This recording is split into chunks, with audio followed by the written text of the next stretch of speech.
Good afternoon. We're delighted to be with you today to discuss trends, forecasts, and partnerships for global security. We're thrilled to partner with Concordia in this amazing event. I'm Fred Kagan, Director of the Critical Threats Project at the American Enterprise Institute. I'm Kim Kagan, the President of the Institute for the Study of War. I'm Jessica Lewis-McFate, Director of Innovation and Tradecraft at the Institute for the Study of War. And I'm Catherine Zimmerman, the Research Manager at the Critical Threats Project. We also have with us the team from Javelin that designed and built these wonderful graphics, as well as our websites. We're going to spend the next half hour describing the global security environment, offering a forecast of the situation in mid-2017 based on current trends, explaining how we make these assessments from publicly available information, and asking you to join us in this effort. We'll start with a retrospective. The global situation has deteriorated over the last 5 years, but we keep re-baselining our tolerance for violence and disorder. We've become numb to horrible events that would previously have shocked us. We don't see how bad things have become. Let's begin in January 2011. The Arab Spring catalyzed much of the change we've seen since then, although many other threads also wove the unpleasant tapestry before us. We're not critiquing anyone's policy or offering policy recommendations today. We'll simply present an assessment of the world situation from 2011 to today, describe how that situation frames US vital interests, and forecast what might happen in 2017. Our presentation focuses on the Middle East, North Africa, and Eastern Europe. The drivers of crisis are concentrated there. The effects of the crisis spread around the globe and even into the United States. We'll visualize the evolving situation in a few ways. One is a graphic with a number of colored and labeled shapes. Their position shows the alignment of interests among actors. Closer ones share more common interests. Another is a timeline created by the TimeStream software of our partners at Intrepid Corporation. You'll see the clustering and sequence of important historical events. The last is a map that will highlight key events with iconic images to evoke our memory of what we perceived at the time. We'll experience the challenge of understanding the significance of events as they unfold. Please watch carefully. The most dramatic events sometimes generate little change, while events that receive less attention cause serious damage. We'll step through events first, then watch the situation evolve over the entire period. Global security trends in January 2011 were relatively positive. Al-Qaeda in Iraq had been defeated. Al-Qaeda's core in Pakistan was weak and controlled little territory. Arab strongmen had suppressed Al-Qaeda's affiliate in North Africa. Somalia's al-Shabaab, not yet openly an Al-Qaeda affiliate, seemed focused on the local fight. Dmitry Medvedev was president of Russia, exercising restraint after the 2008 invasion of Georgia. Iran was still recovering from regime-shaking protests after the 2009 elections. Europe was peaceful. The European project seemed strong. Negotiations to keep US troops in Iraq were underway. Iraq was preparing for parliamentary elections. The 2010 surge of US forces into Afghanistan had built up Afghan security forces and helped push back the Taliban. Yemen had begun to fight an al-Qaeda group that had attacked the US homeland. Then the Arab Spring erupted. Protesters demanded representative government and toppled dictatorships around the Arab world. The US called for Mubarak to leave in February 2011, and he quickly fell. Initial promise gave way to violence and disorder. Tyrants in Syria, Libya, and Yemen refused to go and started oppressing their peoples. A NATO-led coalition helped topple Gaddafi, but let Libya slide into chaos. Syria slid into civil war. Al-Qaeda still seemed to be losing. Arab Spring protests were initially secular and pro-democracy. US forces killed Osama bin Laden on May 1st, 2011. A Kenyan military offensive in Somalia reversed al-Shabaab's momentum. But problems were visible to those who looked closely. Al-Qaeda veterans released from prisons during the Arab Spring began forming local Salafi jihadi groups with Al-Qaeda's support. Al-Qaeda affiliates began to enmesh themselves systematically with aggrieved populations, particularly in Yemen, Syria, and Libya. Spillover from Libya destabilized Mali, fueling a separatist movement that Al-Qaeda started supporting in January 2012. The US proclaimed counterterrorism success and receding war as President Obama ordered the withdrawal of all US forces from Iraq in December 2011. The EU debt crisis began to shake the foundations of the European idea, although it seemed for the moment a manageable problem. The post-Arab Spring trajectory still seemed largely positive in 2012. Al-Qaeda still seemed weak. Egypt elected an Islamist president in June. It seemed a world-shaking event, yet its long-term effects were limited. Yemen's new government became a good partner against Al-Qaeda.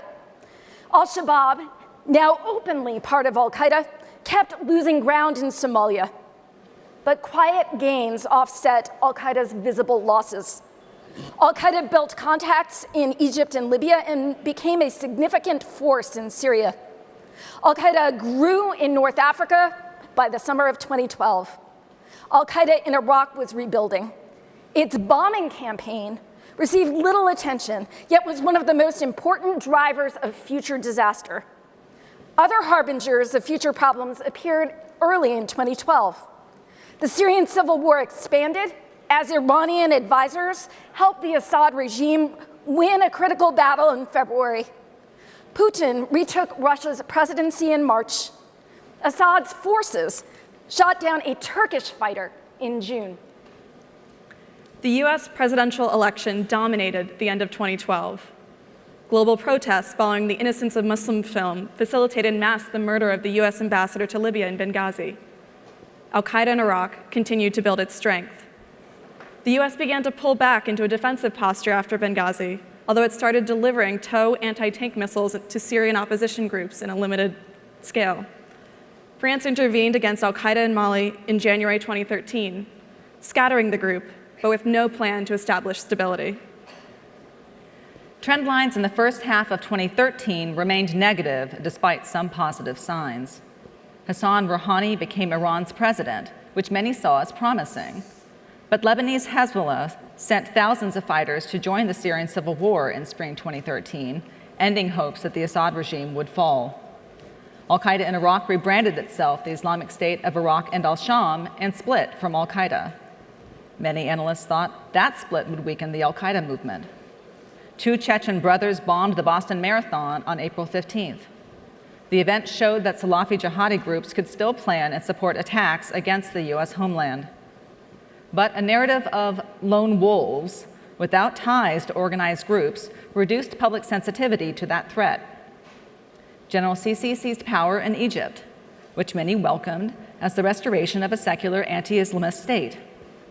The Snowden leak in June 2013 devastated America's national security efforts. It damaged confidence in the intelligence community and persuaded many that the government was using terrorism as an excuse to surveil and harm innocent people. Adversaries also adapted as they learned how Western intelligence services monitored them. Sequestration took effect in this period, a law that mandated defense budget cuts meant to be so outrageous that they would never be implemented. Great power politics dominated the last quarter of 2013, obscuring gains made by the Salafi jihadi movement. Assad used chemical weapons in Damascus in August, but the US did not enforce its red line. Sunni partners interpreted American inaction in Syria and the announcement of the interim Iranian nuclear deal in November as a turn toward Iran. US political problems continued to direct attention inward as the government briefly shut down. The White House turned to Putin to resolve the chemical weapons problem. Thus began Russia's overt and deepening involvement in Syria. These activities stole headlines from Al-Qaeda. A terror plot caused the US to shut down over 20 diplomatic posts across the Middle East and North Africa in early August 2013, but the event was rapidly forgotten. Al-Shabaab attacked a mall in Kenya in September, but that attack also faded rapidly. ISIS seized Fallujah in January 2014. ISIS thus gained control of an urban area for the first time since its defeat during the surge, yet the event received little attention. Some experts began to warn of al-Qaeda's global resurgence, but to little effect. The global situation deteriorated dramatically in the first part of 2014. Revolution in Ukraine brought a pro-Western government to power in February, but Putin invaded and annexed Crimea.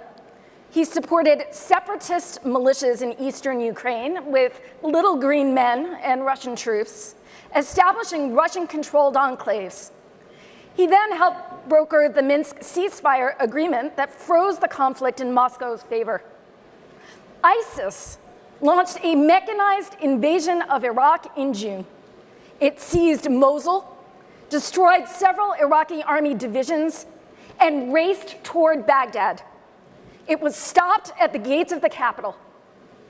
ISIS declared a caliphate based on these gains and the land it held in Syria. Iran rushed Quds Force battalions to Iraq.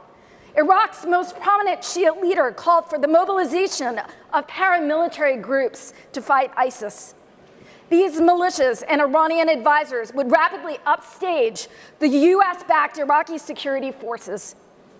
The US sent a few troops back to Iraq and began airstrikes in support of Iraqi forces for the first time since American forces had left at the end of 2011.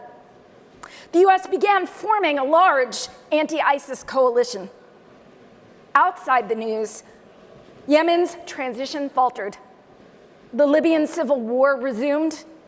Al-Qaeda and other Salafi jihadi groups took advantage of these opportunities to reestablish themselves.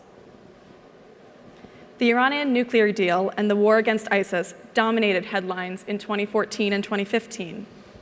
These events obscured important gains made by other Salafi jihadi groups and the escalation of the regional war between Iran and Saudi Arabia. The Iranian nuclear deal was announced in July 2015. Iran and Russia began joint conventional military operations in Syria in September. Iran sent combat brigades.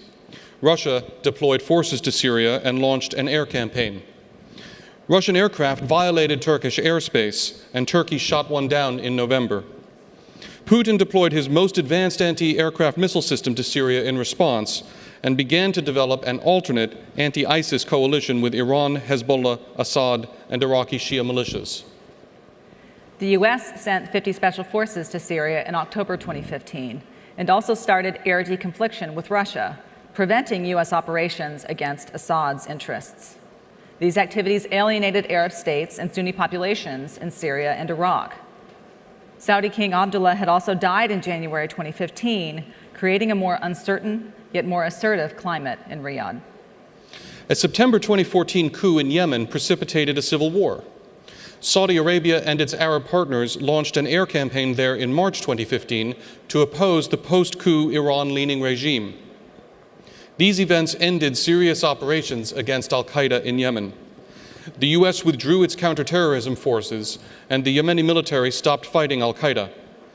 The Saudi coalition began a ground campaign in summer 2015, but largely ignored al-Qaeda. Multiple Salafi jihadi attacks in Europe and the US showed the movement's continued strength and reach. Al-Qaeda attacked Charlie Hebdo in January 2015. ISIS attacked several locations in Paris in November. A radicalized couple attacked an office gathering in San Bernardino in December. And ISIS destroyed a Russian airliner over Sinai in October. But the US attributed San Bernardino to lone wolves again, and public debate focused on gun control. The French attacks focused attention on the growing refugee crisis, obscuring the use of Salafi jihadi bases in Syria and Yemen by several attackers. Russia and Egypt tried to deny that the airliner bombing was a terrorist attack. The pattern and implications of these attacks were therefore missed. Below the radar, Libya continued to spiral out of control, and ISIS gained a secure foothold there. Al-Qaeda regained its capabilities in Mali. Al-Qaeda's rise was barely discussed, though. The world focused on ISIS, which had re-baselined public tolerance for brutality and military success. Al-Qaeda was working to remain out of the headlines while it grew in strength. Salafi jihadi attacks in Orlando and Brussels occurred in 2016, again attributed to lone wolves or European cells. Policy circles argued that attacks in Europe showed weakness as ISIS lost ground in Iraq and Syria. Such attacks, a few years earlier, would have sounded alarm bells. Russia gave Iran the S-300 air defense system in May and briefly flew combat missions from an Iranian airbase in August, strengthening the Moscow-Tehran axis. The US continued to pursue cooperation with Russia in Syria and responded to Russian aggressions in Ukraine with rhetoric. Putin mobilized tens of thousands of Russian troops in Crimea and on Ukraine's borders in August. He deployed an S-400 air defense system to Crimea. The US announced an agreement to cooperate with Russia in Syria on September 9th. European leaders softened on Russian sanctions. Brexit has turned Europe inward and weakened its ability to focus on counterterrorism, the refugee crisis, or a concerted response to Russia. A failed July coup in Turkey facilitated Russo-Turkish rapprochement and caused new tensions between Turkey and the US. Iraqi forces, supported by Iranian-backed militias and Iranian advisors, as well as by US advisors and airstrikes, have regained ground from ISIS. But the Iraqi government is in meltdown, and the Iraqi state is fracturing. Non-ISIS Salafi jihadi groups have largely marginalized or co-opted the Sunni opposition in Syria. They are entrenching themselves as the defenders of the Sunni against the Assad, Iran, Russia coalition, of which the US seems a part. US airstrikes in Libya that began in August helped clear ISIS's safe haven in Sirte, but ISIS has redeployed within Libya and remains a serious threat. It seeks to destabilize Tunisia, still weak after the Arab Spring. American forces are directly supporting US-trained Somali Special Forces operations against al-Shabaab, an inflection in the US posture there. But unstable Somali politics distract from the al-Shabaab fight. The US is supporting Emirati counterterrorism operations in Yemen against al-Qaeda and ISIS, though the civil war drags on. Let's replay that history to watch the net effects on US vital interests. Many allied and friendly states have drifted away from us. We have moved further from our Arab partners and closer to the Russo-Iranian coalition. Salafi jihadism is rising. Al-Qaeda continues to co-opt local movements as we retake ground from ISIS. Europe focuses on Brexit and burkinis. The US is much weaker than it was in 2011. America is still powerful, but has become largely reactive. Surprise has become normal. That shouldn't be. We can't predict the future, but we can forecast it. The present moment isn't a static situation that will remain unchanged if nothing happens. Its many elements have their own velocities and momenta. We can plot their trajectories and see how they will likely interact with one another. Like a weatherman watching a hurricane move toward warm water, we can forecast that the situation will deteriorate.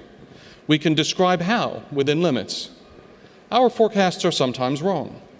But we think it better to warn of dangers that may not come to pass than to be surprised by predictable disasters. Our forecasting record is pretty good, though. Our analysts saw the rise of al-Qaeda in Iraq. They predicted the fall of Mosul and collapse of the Iraqi security forces months in advance. They assessed that Assad would stay in power and Syria would devolve into civil war when others said the opposite. Our team warned of the danger to Crimea years before Putin's invasion. Our analysts expected that Iran would escalate in Syria and that Saudi would become embroiled in Yemen.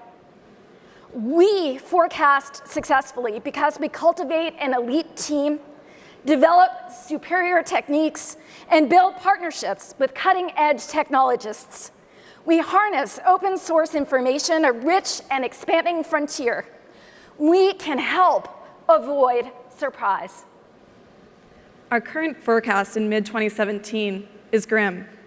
The most likely events, based on current trends, are as follows. The US coalition will drive ISIS from Mosul, Iraq, and Raqqa, Syria, but ISIS will retain southeastern Syria and claim that its caliphate still survives. Iraq's ethnic and sectarian factions will compete for control of Mosul, leaving space for ISIS or successor to remain. Iraq's politicians will try to oust their prime minister. Ethno-sectarian conflict will continue in both Iraq and Syria. Turkish military involvement in Syria will exacerbate tensions between Arabs, Turks, and Kurds. Al-Qaeda will reestablish itself in Iraq and continue to expand in Syria. Saudi-Iranian tensions will grow, fueling continued proxy conflict. Iran will continue to consolidate its pan-Shia coalition in Syria. It will provoke the US at sea and possibly in Iraq. Afghanistan's security will continue to deteriorate. Its government will teeter on the brink of collapse, and regional warlords will gain more influence.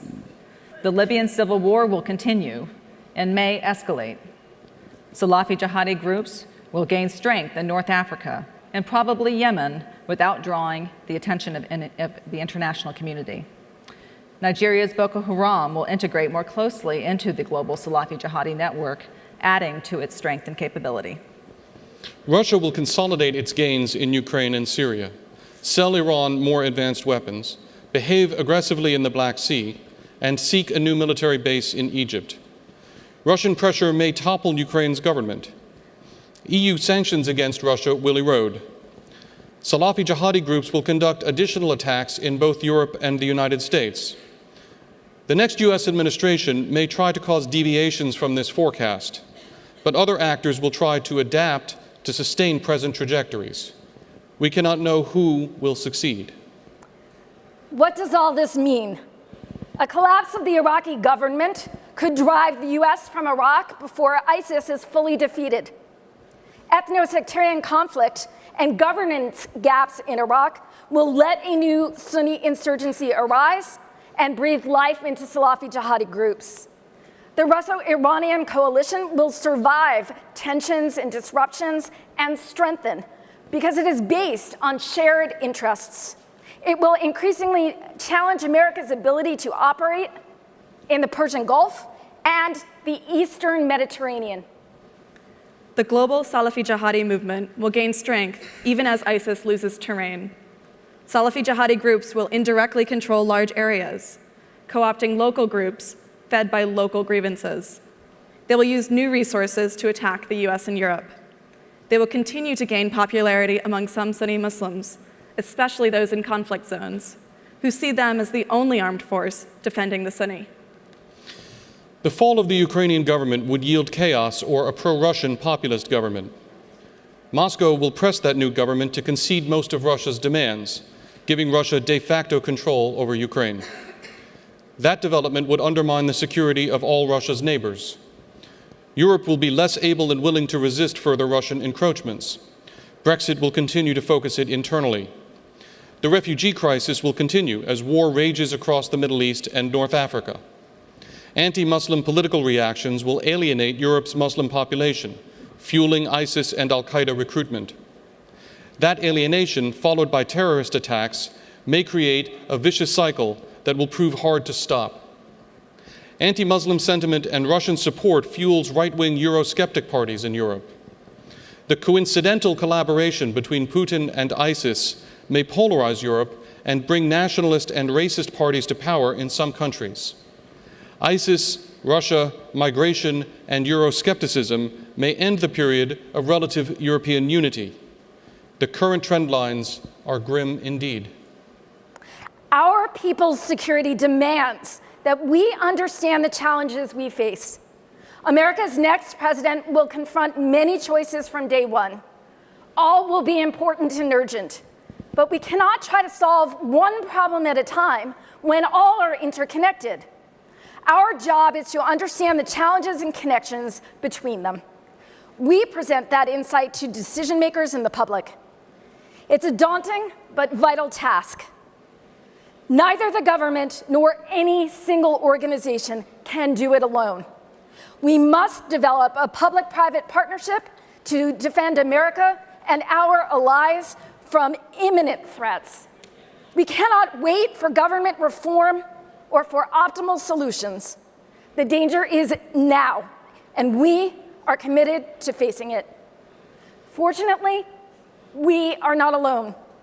We partner with other organizations committed to defending the United States and its friends. We are grateful to work with Concordia, Javelin, Prescient Analytics, Intrepid, Palantir, and others. Together, we race to keep up with the challenges that confront us all. This partnership is about more than solving today's problems. It is about building a better model for the future. How should intelligence be done? We must answer that question unencumbered by the legacies of the past. We are developing a new theory for intelligence in the modern era. We pioneer new techniques. We share our findings and our methods with the US government and our allies. We search for better ways to work with government while remaining independent. We challenge ourselves and our partners to harness the full power of open source intelligence while protecting the privacy of our citizens. People have a right to live without constant government monitoring, but their safety requires using available information to identify and disrupt attacks. We know that both needs can be met, but only if we all commit in partnership to finding the right solutions. Join us in this effort. Help us understand the enemies and challenges we face while letting our peoples live in peace and freedom. We are thrilled to be part of the Concordia community. We are ready to partner with you. Thank you very much.